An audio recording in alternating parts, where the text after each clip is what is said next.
देव देव महादेव। नमस्कार, मैं हूं आपके साथ मेनका चौधरी और आज है महाशिवरात्रि। आज का दिन है भगवान शिव का, आज का दिन है मां शक्ति का। जहां शिव शांत है तो शक्ति बहुत ही ज्यादा उत्सर्जन करने वाली है ऊर्जा का, शक्ति का। तो चलिए, आज के दिन आप अपने दाम्पत्य जीवन को कैसे सुखमय बना सकते हैं, आज ऐसा क्या करें कि दाम्पत्य जीवन के साथ साथ धन संपदा का भी आप पर कृपा रहे और आपके जीवन में कोई कमी ना हो, ये जानने के लिए हमारे साथ आचार्य राकेश चतुर्वेदी जी मौजूद हैं। उन्हीं से जानते हैं। राकेश जी, आज का दिन बहुत ही पावन दिन है और आज के दिन पूजा अर्चना के दौरान ऐसा क्या करे श्रद्धालु कि उनका जीवन सुखमय हो जाए? देखिए मेनका जी, सर्वप्रथम तो न्यूज़ 18 के दर्शकों को सभी को महाशिवरात्रि की अनंत शुभकामनाएं। मेनका जी, एक बात मैं इस उपाय से या शिवरात्रि के विशेष उपाय से पहले मैं बोलना चाहूँगा कि आज के समय में युवा पीढ़ी को आप देखेंगी तो प्रेम को लेकर के और प्रेम के त्योहार के रूप में कहते हैं लोग कि एक सप्ताह बड़ा धूमधाम से लोग युवा मनाते हैं जी।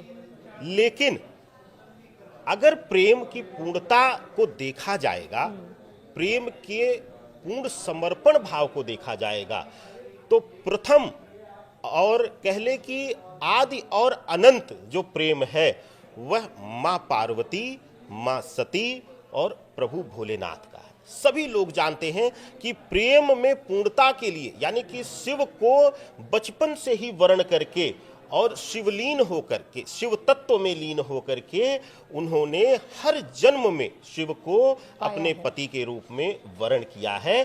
तो अगर आप मिसाल देते हैं और अगर आप प्रेम किसी से करते हैं, प्रेम में सफलता चाहते हैं, तो सर्वप्रथम आप शिव से सीखिए, मां पार्वती से सीखिए कि कैसे समर्पण रखा जाता है और किस प्रकार का स्नेह है कि अग्नि में जलती हुई सती को भी लेकर के उन्होंने तांडव किया, अपने क्रोधाग्नि से जताया कि वह उनकी अर्धांगिनी है, उनकी पूरक है। तो इसी प्रकार आज की खास युवा पीढ़ी को मुझे लगता है कि अगर किसी से सीखना चाहिए, छोड़ दीजिए जितना आधुनिक नाम आप लेते हैं, तो मैं नाम नहीं लेना चाहूंगा क्योंकि मैं नहीं समझता हूं कि किसी के भी प्रेम की पूर्णता उसमें रही है और उसमें दिखावा ज्यादा रहा है। लेकिन अगर प्रेम की पूर्णता, वैवाहिक जीवन की पूर्णता की सीख लेनी है तो भगवान भोलेनाथ है। और यही वजह की कहते हैं कि आज अगर पूजा अर्चना करें, मन के साथ भगवान शिव का श्रृंगार करें, पूजा अर्चना करें, तो दाम्पत्य जीवन सुखमय हो जाता है।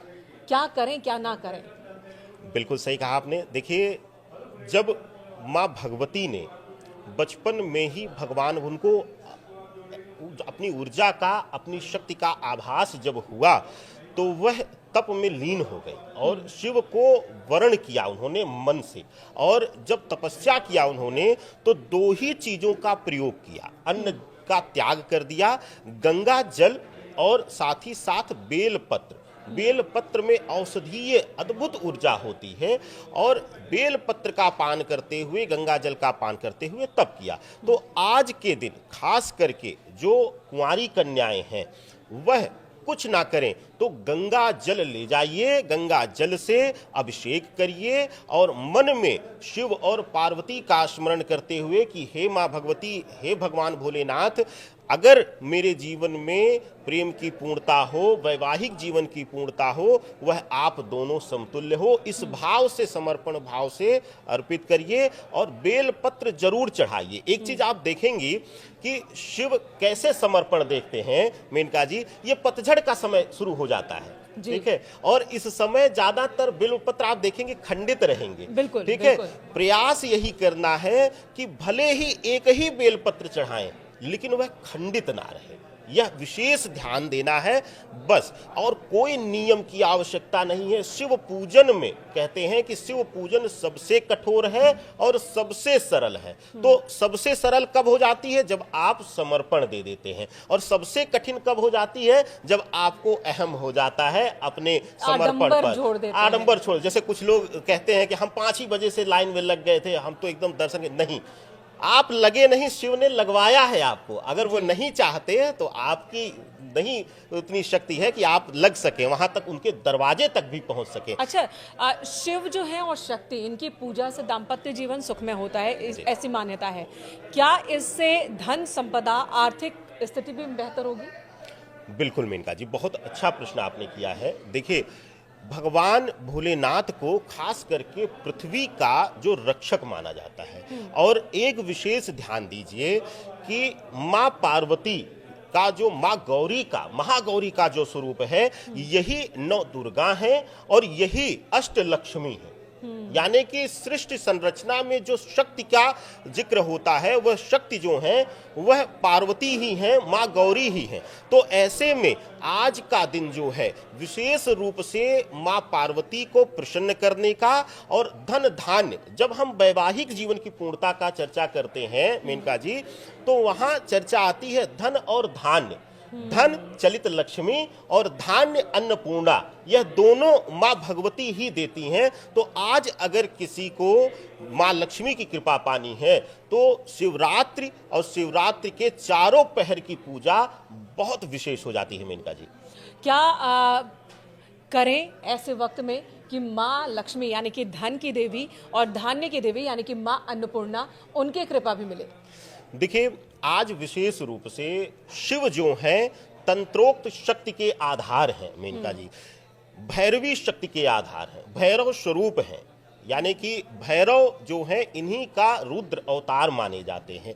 तो ऐसी अवस्था में धरा पर जो माँ शक्ति की रक्षक के रूप में, गण के रूप में जो चलते हैं वह भैरव हैं। और भैरव को आज प्रसन्न करने का और माँ भगवती का आशीर्वाद लेने का जो सबसे सरल तरीका है वह तंत्रोक्त विधान है। कहते हैं कलयुग में कब आप मंत्र जाप करके प्रसन्न होंगे ईश्वर, इसका कोई भरोसा नहीं है, क्योंकि कलयुग में मन स्थिर है नहीं, समर्पण हो नहीं पाता। तो तंत्रोक्त उपाय सबसे अद्भुत है। आज आपको विशेष करके शिवलिंग पर घी, शुद्ध अगर घी मिल जाए, वह अर्पित करके और घी का दीपक प्रज्वलित करके आप वहां पर नंदी की आराधना करने के बाद, क्योंकि गण हैं, उसके बाद भगवान श्री गणेश की पूजन करिए, क्योंकि वह प्रथम पूज्य हैं माँ भगवती के लिए भी।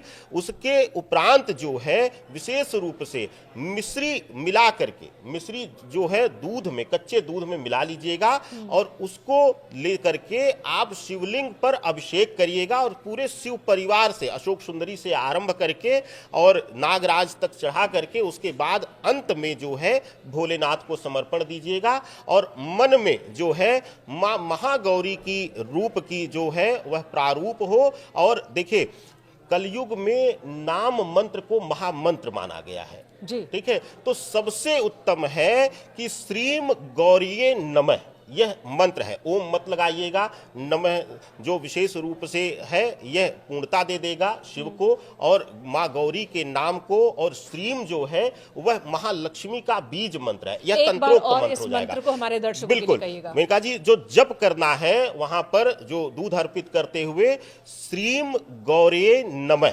श्रीम शब्द का प्रयोग करना, श्रीम गौरे नमः, यह जो तंत्रोक्त मंत्र है। कहते हैं कि आपने भी सुना होगा कि जब ईश्वर समय लेने लगे प्रसन्न होने में, तो रावण ने सभी मंत्रों को तंत्रोक्त कर दिया, रावण संहिता लिखी गई, उसमें ऊर्जा और बढ़ जाती, सीधा हम उस ऊर्जा से कनेक्ट करते हैं। और जब ओम लगाते हैं तो हम समर्पण भाव से करते हैं। निवेदन, जब किसी से निवेदन करिए तो उसमें समय लगता है, जब किसी की ऊर्जा से सीधा जुड़ करके और उसको अपने पास लीजिए, हट ले लीजिए, तो वह अपने आप ही आपके समर्पण को देख करके प्रसन्न हो जाते हैं। और वैसे भी कहते हैं कि भगवान भोलेनाथ अपने भक्तों के हट के आगे तो मान ही जाते हैं। बहुत बहुत धन्यवाद आपका राकेश जी, ये तंत्र बताने के लिए, मंत्र बताने के लिए। उम्मीद है कि आज का ये दिन बहुत ही पावन होगा सभी श्रद्धालुओं के लिए। धन्यवाद आपका इस वक्त हमारे साथ जुड़ने के लिए।